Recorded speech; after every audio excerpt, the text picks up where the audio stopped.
Welcome to hello Mumbai news dot com. Haider Aman Haider, जो कि देश के जाने माने मशहूर शायर हैं। सर, क्या कहना चाहेंगे आप देश के हालात हज़रा पर, जो हालात इस समय चल रहे हैं? बहैसियत पोएट, बहैसियत शायर, आप इसे किस नज़र से देखते हैं?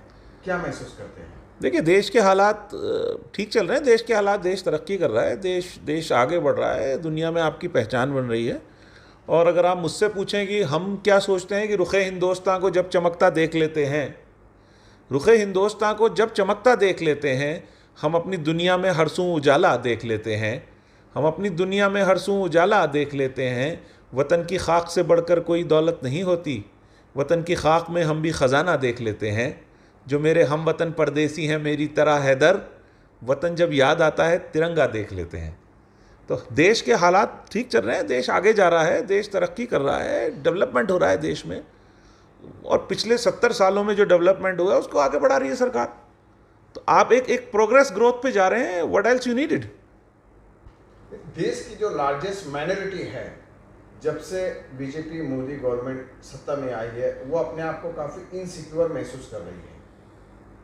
कि आप भी जाते हैं, मजमू में जाते हैं, आप मुशायरों में जाते हैं, आम मुसलमान का व्यू है कि वो काफ़ी इनसिक्योर महसूस कर रहा है अपने आप को। आपको क्या लगता है? नहीं, देखिए, इस देश में कोई इनसिक्योर नहीं है। जब जब ये देश आज़ाद हुआ था तो उसी वक्त ये बात कह दी गई थी कि जिसे या मैं दूसरी तरह से कहूँ कि ये देश हमेशा से देश नहीं रहा, ये माँ रहा है। हमने इसे माँ कहा है, ये भारत माता है। तो इसमें जब ये अंग्रेज़ यहाँ से गए तो 47 में जिन्हें मुल्क चाहिए था वो पाकिस्तान चले गए, जिन्हें माँ चाहिए थी वो हिंदुस्तान में रह गए। तो अपने माँ के आंचल में कैसे कोई बच्चा इनसिक्योर फील कर सकता है? ये सिर्फ हवाई बातें और कुछ नहीं है। हिंदुस्तान का मुसलमान तरक्की कर रहा है, हिंदुस्तान का मुसलमान सेफ है, और हिंदुस्तान का मुसलमान आगे बढ़ रहा है। प्रधानमंत्री मोदी जी को लेकर आपके क्या इज़हार ख्याल हैं? मोदी साहब बहुत अच्छे से देश को आगे लेके चल रहे हैं। सबका साथ, सबका विकास। और आप अगर देखें तो सबका साथ और सबका विकास हो रहा है। मुसलमान ब्यूरोक्रेसी में आ रहा है।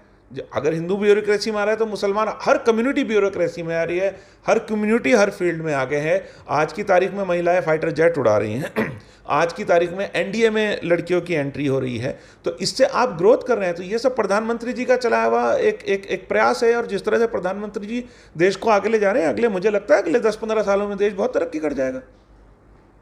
हिंदुस्तान के 22 करोड़ मुसलमान हैं, उन्हें आप क्या मैसेज देना चाहेंगे? आप चाहेंगे कि दोबारा 2024 में प्रधानमंत्री मोदी ही हमारे वज़ीर आज़म हों?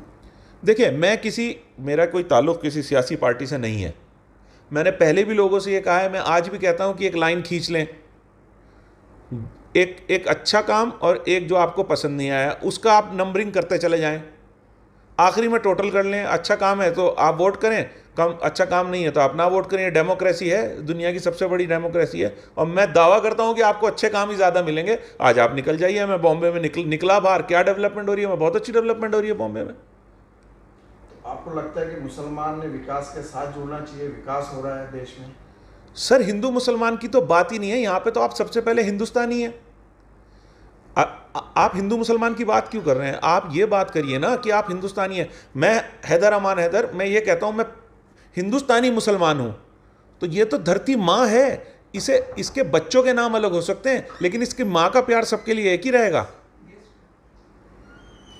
तो हैदर अमान साहब, जैसे आप कह रहे हैं प्यार माँ का एक ही रहेगा, हाल ही में पिछले हफ्ते जो 22 जनवरी को एक राम जन्मभूमि का स्थापना किया गया था, वहाँ पे एक बड़ा इवेंट कार्यक्रम रखा गया था। उसके बाद कुछ क्लैशेस, छोटी मोटी झड़पें आई है, उस पर आप क्या कहना चाहेंगे? मुंबई में भी हुई, आसपास के शहरों में।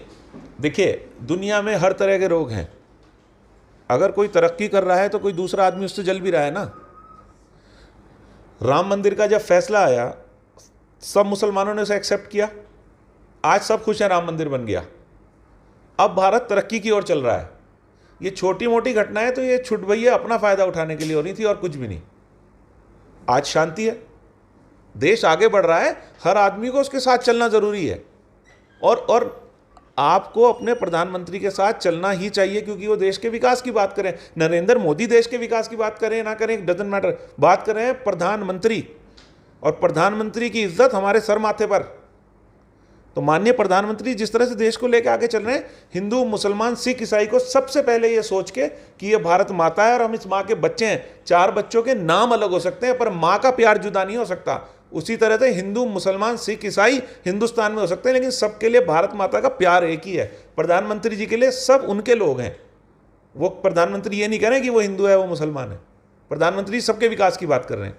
उसी कार्यक्रम में उमर इलियासी साहब भी पहुंचे, जिनके खिलाफ फतवा जारी किया गया है कि वो वहाँ पे नहीं जाना चाहिए था। वो ऑल इंडिया इमाम ऑर्गेनाइजेशन के अध्यक्ष भी हैं, तो उन्हें काफ़ी तनकीद और क्रिटिसाइज का सामना करना पड़ा। इस पर आपका क्या कहना है? देखिए, वो उनका व्यक्तिगत निर्णय है। मैं आपको अपने घर बुलाता हूँ, वो आपकी मर्जी है, आपको आना आए, आप ना आना है ना आए, तो वो उनका, उसमें मैं कोई कमेंट नहीं करूँगा, वो उनकी अपनी मर्जी है। नहीं, लेकिन जो उनके खिलाफ फतवा जारी किया वो क्या? सर, वो फतवा जारी करने वाले जाने।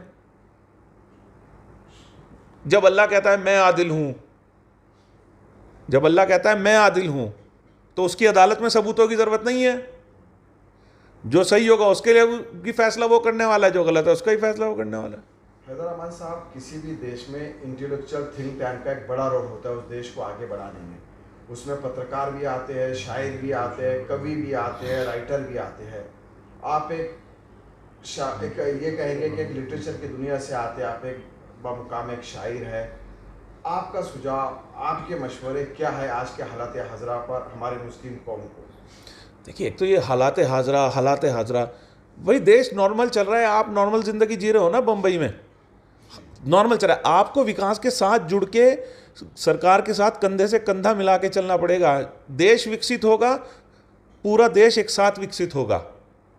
उसमें कोई ऐसा नहीं है कि सरदार सिख विकसित हो गए, हिंदू भाई विकसित हो गए, मुसलमान विकसित नहीं हुए, ऐसा नहीं है। सबके लिए समान योजनाएं हैं, सब साथ में विकसित होंगे। और सबसे बड़ी चीज़ है कि आप हिंदुस्तानी हैं।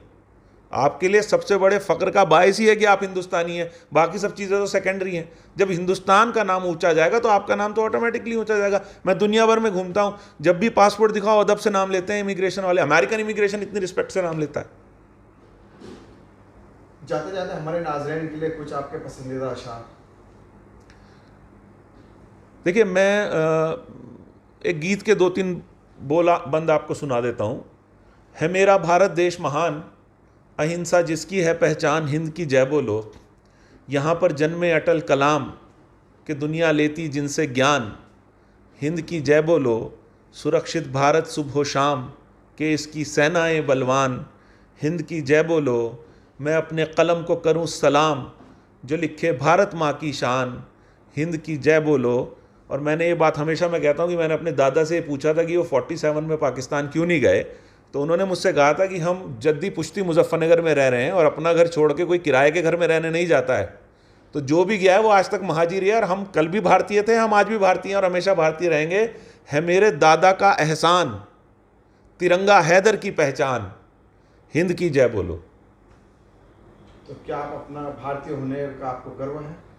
हमें भारतीय होने का गर्व नहीं, हमें गर्व ही इस बात पे है कि हम भारतीय हैं। हमें गर्व ही इस बात पे है कि हम भारतीय हैं। तिरंगा हमारी पहचान है, तिरंगा हमारी शान है, तिरंगा हमारी आन है। तो हैदर पढ़ता दुनिया भर में है। ये जो हिंदुस्तान है साहब, ये जो हिंदुस्तान है साहब, ये तो अपनी जान है साहब। लहराता जो लाल किले पर, वो अपनी पहचान है साहब। हिंद की सेना सबसे बहादुर, हमको उस पर मान है साहब। उसको रखें हम सर माथे पर, जो अपना मेहमान है साहब। हिंदू मुस्लिम सिख ईसाई, यही तो अपनी शान है साहब। और हैदर पढ़ता दुनिया भर में, घर तो हिंदुस्तान है साहब। Thank you. Thank you so much.